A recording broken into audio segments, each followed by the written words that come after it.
All right. Have you ever had the thought, well, maybe if I just do extra chores around the house today, my partner will treat me with kindness? Maybe if I say I love you to her, she'll say I love you back. Maybe if I give her a foot rub, she'll want to have sex tonight. If you've ever had these thoughts, you're probably creating something called covert contracts. And if you're now wondering, well, how do I get my partner to meet my needs? Then you really need to hear this podcast. So, welcome to the Recovering Nice Guy and Good Girl podcast. That's what we're calling it this week. I'm Dr. Ari Graff, clinical psychologist and men's transformational coach. I'm here with my co host, Samantha Burke, registered psychiatric nurse, entrepreneur, and coach. So, we've been the nice guy, we've been the good girl, passively letting our lives drag us along. Now we're committed to living our lives consciously, taking radical responsibility for ourselves and our relationships, and always growing and expanding. All right, so covert contracts. This is a core part of nice guy and good girl syndrome. I'm going to describe a little more what it is. I'll use him in my description, but this goes for girls and any gender. So, due to some type of trauma or abandonment experience, a child may come to believe he's bad for having needs and that his needs cause people to hurt him or abandon him. And then they conclude that if I could just eliminate or hide my needs, then no one would abandon me. Of course, that person still has needs. And the only solution that they come to, if they're a nice guy or good girl, is to appear to be needless or wantless and still also try to get their needs met in indirect or covert ways. So your basic covert contract goes like this. I will do blank for you so that you will do blank for me, and we're both going to act as if we have no awareness of this contract. So pretty strange And this is like when you say it out loud. unspoken. This is like you're saying this out loud now, but this is just like in the mind, you're doing things from this place, but you're not actually speaking it to your partner, correct? That's what you're saying. That's right. So does this resonate with you? Are you a covert contractor? Is that part of your good girl? I was absolutely, yeah. I mean, not. I wasn't aware of it at the time, but looking back, yes, I definitely was. I was creating a covert contract, and the underlying need that I was wanting to get was love, affection, appreciation, feeling seen and understood. And what I would do, what I would sacrifice for that, I would sacrifice everything for that. That was like the end all be all. So any of my needs that I could take care of, I would abandon those easily in exchange to get that emotional need met. So what does that look like? On a Yeah. on a on a Wednesday, what would you do with your partner? Um, it would look How would like this play out? Yeah, it would look like I'm willing to do anything to fulfill any of your needs, wants, and desires in order to get this appreciation or some type of words of affirmation or being chosen, and also not being left. I'm going to do everything in my power to make you happy and make your needs met so that you don't leave me and that you see my value. And I guess an So there was example a real abandonment fear that underlying it. you were conscious of. I don't think I was conscious of anything. I think I was just feeling things and acting accordingly. There was no awareness whatsoever. I'm thinking of like a very specific example, and this is actually towards the end, like as I was starting to become more aware and maybe reaching my limit. Um, Oopsie, let me put that on silent. I was working at the hospital at the time, and sometimes I would work the night shift or the PM shift, which was till midnight. Uh-huh. And my partner at the time had a hefty request um, which he didn't think it was hefty, but to me it was. And we were getting ready to go on our first ayahuasca retreat the next day. There's things that I needed to do. I wanted to go to the gym first thing in the morning. I wanted to pack because I hadn't done so yet. It was going to be very casual. I didn't need anything extravagant. So I left it kind of last minute, just throw some leggings and stuff in a bag. And those were like two things. And I wanted a good night's sleep. Those are the three things that I could have done for myself to be ready. And I was getting text messages in the middle of my shift basically saying, hey, we have all of our meal prepping, but we don't have any glass Tupperwares. And so, can you go to Walmart tonight and pick up some glass Tupperware? And I'm like, I'm not getting off until midnight. I'm in the city. I have to drive all the way to the burbs. I You're a really want to woman. get, huh? You're a woman, so it means yeah, going shopping in the middle of the night. Yeah, like 1 a.m. I mean, that wasn't really even a thought in my head, to be honest, but it was more of like, okay, I'm going to have to like sacrifice my sleep, sacrifice things that I need to do in order to meet this person's need. And I'm so used to doing that and saying yes. And I've created this expectation in the relationship over so many years. I've always said yes. And now I'm starting to feel the tug and pull of like, oh, but I really like, this is not good for me. This is not actually to my benefit to do this. You're home. You could do this right now. And I had some hesitation about it. I gave a little pushback, and he was very persistent, and I ended up doing it begrudgingly. I went to the store. They were very limited in their supply. I bought what they had, came home, washed up, went to bed, woke up in the morning, very frustrated with me because it was not the right one. So not also I did not get the emotional need met at all because now it's like I did it wrong, I made a mistake, it wasn't the right one.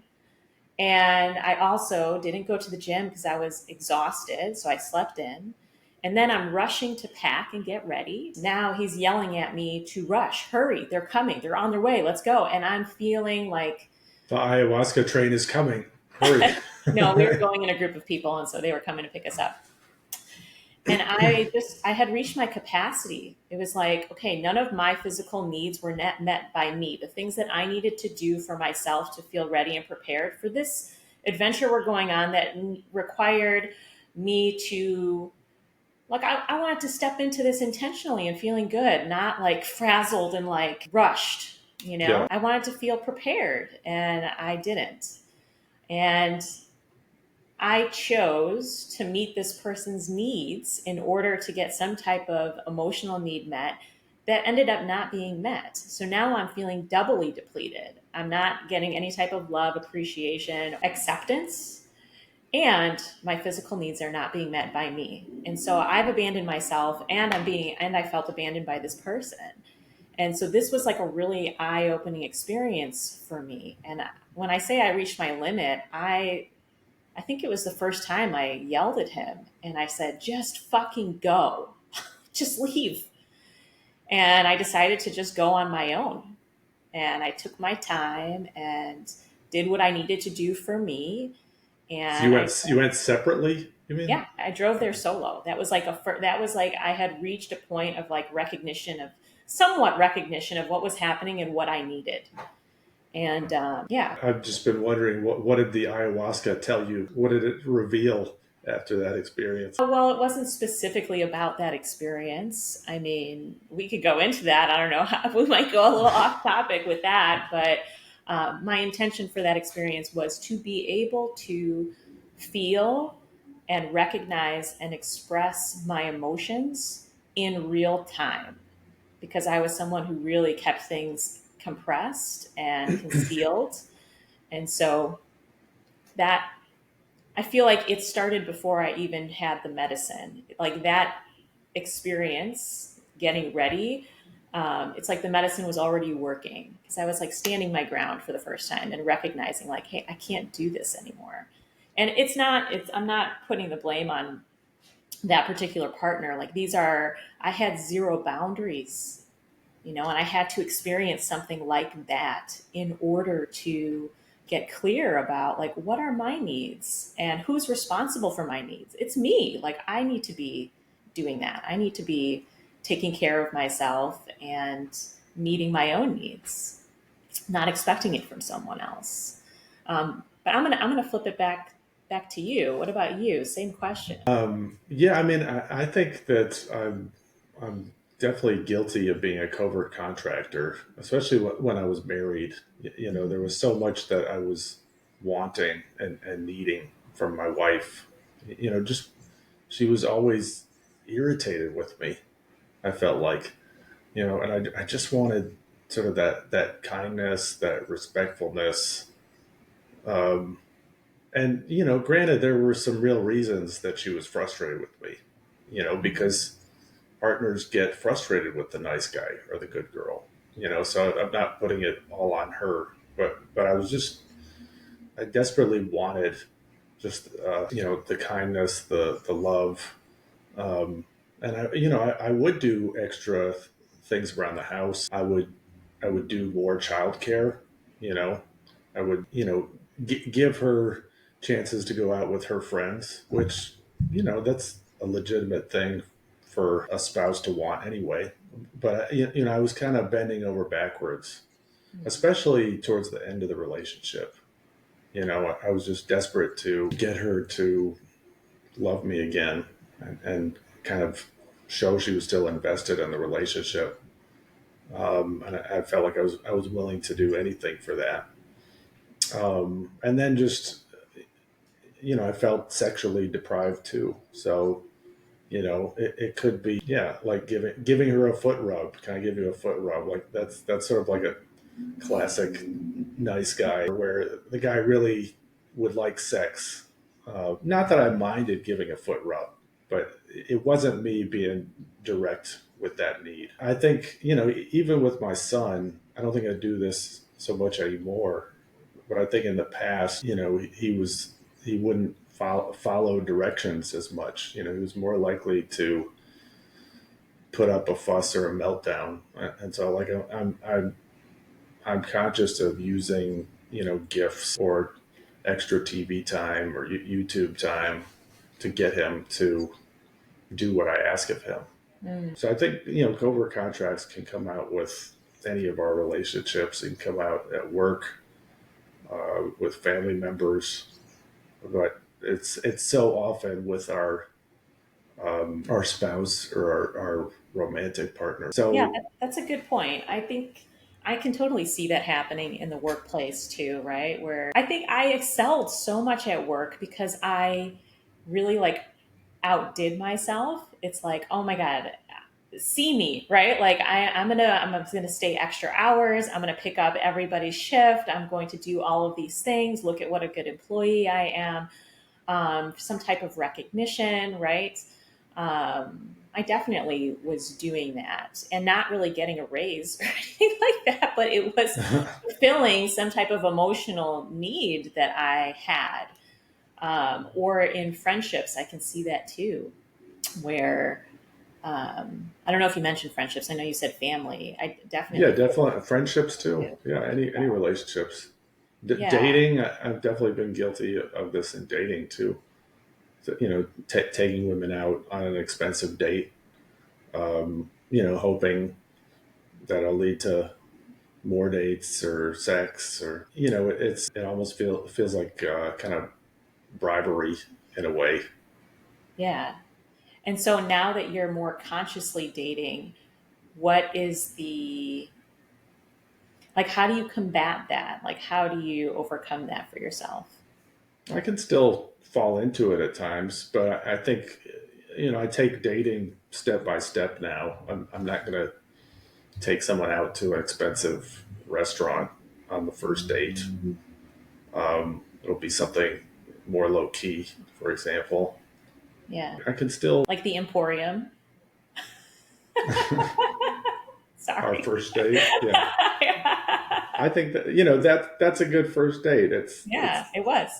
so yeah. I think I'm just one of the things that nice guys or good girls struggle with is just selecting partners that would want to meet your needs. So we have a knack for picking people who are withholding, or who have their own baggage, Mhm. that they would be less available to meet our needs.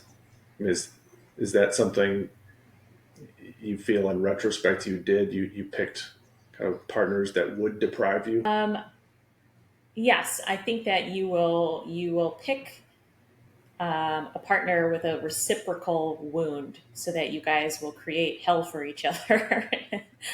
I think that yes, that definitely resonates. But I think another part of it is like people will meet you where you're at. So if you have this insatiable need to be loved, and I'm talking about myself, right? If I like, at that time having that insatiable need that could never be fulfilled by someone else, if it could never fully be filled by someone else because it had to be coming from me, right? And so, because I had these belief systems, I'm going to not necessarily select someone, but I'm going to evoke from that person behavior that is going to confirm my own belief about myself. Right. So, if I have this belief of being devalued, unworthy, and not good enough, then I'm going to evoke the way I behave based on that belief system and the way I feel about that. I'm going to evoke from someone reaction or a response to my behavior that is going to reinforce my belief about myself and Yeah, vice versa. it's a great point. So Yeah. yeah, what are the ways you think you've evoked that in a partner? What are the ways that I've evoked? Yeah, Um, like what did you contribute to create that dynamic with your partner? yeah, so because I saw my partner as my source of love, I think I've talked about this before on our podcast. I viewed my That's partner okay. as We're allowed to repeat ourselves. awesome. Um, We make the rules. so because I would view my partner as my source of love, and this happened because in the beginning I had never experienced a love like that. We like for a year we were in the honeymoon stage and I fell on top of the world, like I had never felt so full. I never felt so seen. I never felt so in love with myself, in love with life. Everything had this like color overtone to life. It was just so good. And so the moment there was disconnection and my source of love was gone, everything turned dark. So I was needing that source. I was looking to this person as my source. So what can I do in order to get my needs met? And so that's where a lot of my behaviors came from. That people pleasing type of behavior came from. Because I started to develop the belief that I wasn't worthy, or that this person doesn't value me, or I'm not appreciated, shut down. I would feel down. I would feel tired. I'd feel exhausted. There'd start to be developing like a mess, or I'm starting to run late, just very frazzled in my mind, lack of clarity. And all of that behavior, their response to seeing that or observing that was to criticize. And that criticism would then feed that.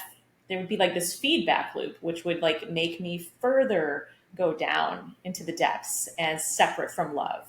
And so the further down I would go, the more things he would observe that were not getting done. And so his needs were not being met. And so we're just kind of like It's like a creating vicious this. cycle. Yeah. You said something important also, that you weren't used to loving yourself, Yeah. and you were looking to your partner to kind of fill you up with the love that you needed. So I think that's another core part of being a nice guy, good girl. You tend to look to your primary emotional partner to meet all or the bulk of your emotional needs. Yeah. Or like And everything that you didn't get from your childhood. right, You exactly. know? Yeah. Yeah. Right. To repair that wound. And so part of the recovery from this is to have practices of self-love. Some of which we've talked about on other podcasts, but there's all kinds of things you can do that are loving towards yourself and that can actually fill yourself up. So you don't necessarily have to look to another person. to provide those emotional needs for you. I mean, we're always going to need things from other people, but this is an important part of the recovery. In addition to having those friendships or outside relationships that are also going to be meeting emotional needs. Yeah. And I think to touch back on what you were saying before when you were talking about like fancy dinners or doing things, being like cognizant in real time when you are giving, like where is this coming from? And is there, am I expecting something back from this? And if I don't get it, am I going to regret doing this? Right. Are you Right? giving from a place of deprivation and neediness? And Because is there a transactional quality to your giving? Or are you giving from a place of abundance? yeah, like can I give this and walk away and not receive anything and feel really good about myself? Like I've experienced it on both ends, where people have been super generous in giving to me and I was super generous in giving to them. And there's no reciprocation needed. Yeah. And when that happens, people tend to want to reciprocate. That's the funny thing, is when it really, there is no need attached.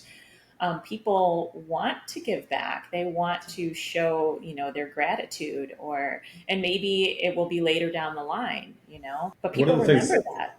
yeah, one of the things I wanted to ask you today, because I think we've both dated, like you've dated nice guys, I've dated some good girls too. Okay. What does that feel like to be on the other end of, you're dating a nice guy and they're doing some kind of covert contract with you? Yeah. What does that feel like to you to be the recipient of that contract? Yeah. And when I close my eyes and sit with it, I think of actually family members. I think of friends, and I think of yeah, some people that I've dated. In dating, it feels a little bit different, and maybe this is just based off of like I'm totally projecting because this was my experience of being on both ends of the spectrum. So on one end, I felt like I was putting my partner up on a pedestal and doing for them in order, like I'm begging, basically I'm down on my knees and they're way up here and I'm doing and acting in order to receive something. Hmm. And when it's reverse and I can sense that someone is giving and appeasing, and anytime I'm upset they want to, like, you know smooth it out, we can't have this, we can't have someone be Yeah, upset, it feels really icky to me because I know what it that feels was the like. same word that came to mind too. Icky. Yeah, Icky, yeah, it feels really icky to me, and because I know what it feels like to be on the other end of that, and how painful it is. It's so painful. It's like, because I know that it's a need that I will never be able to fill for them. It is an inside job. It's only something they can fill. And so I get the sense that if we are to continue like this, I am going to completely bulldoze you. It's going to be really painful. And the only way for me not to bulldoze you is if I stay silent and quiet and I don't speak up for myself.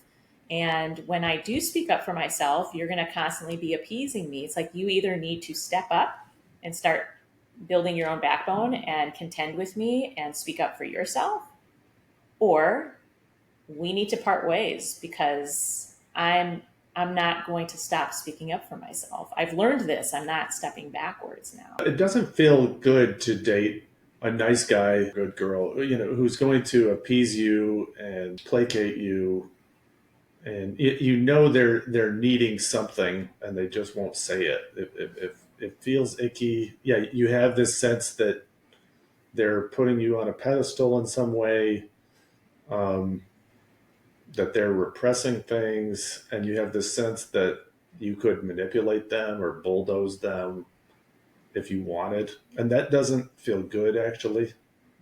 It doesn't. At least not to a healthy person. So I mean, I just think the covert contracting, it's fundamentally unattractive. So the nice guy, good girl, they delude themselves into thinking they're going the extra mile to please the other person, but it's just it's an unattractive behavior. Yeah. Look at all I'm doing for you. Look at everything I'm doing for you. And you can't even appreciate me, But in a lot of cases it's like, well, I never asked you to do that stuff. I didn't even know that this was an agreement. As you're talking, I'm thinking about friendships, and I have such amazing friends, and I feel so. I was going to say lucky, but it's not lucky. Like, we've created these radically authentic relationships with each other, where if I invite somebody to a concert or something, I'm using this as an example because I like to go to concerts and it happens a lot. If I'm inviting someone to a concert and they're struggling with their finances, but they want to spend time with me and they think they would enjoy the concert. And so they're kind of in this inner conflict of, I want to say yes, I want to like please my friend and I want to spend time with them, but I also have these other things going on that I feel conflicted about, and I should prioritize other things. And so they're kind of in this, oh, don't know what to say, and I don't want to disappoint this person. And our friendships, like, we're so open with each other that it's like, take care of you. Number one, I'm sending an invitation. It's a genuine invitation. I'd love to have you, but only if you are a full body yes to this. And if you're not a full body yes to this experience and you've got other things to tend to, by all means, take care of you. I freaking love you. Like, do what's best for you. And I'm still going to go, or I'm going to invite other people. There's no disappointment. There's no shame. There's no nothing. Just do what's best for you. And it feels so good. It feels so free. There's no like, well, I did this for you and you did this for me, and you never do this. It feels clean. Yeah, it feels clean, not messy. Yeah, like there's no requirement of reciprocation, but there's a desire for reciprocation.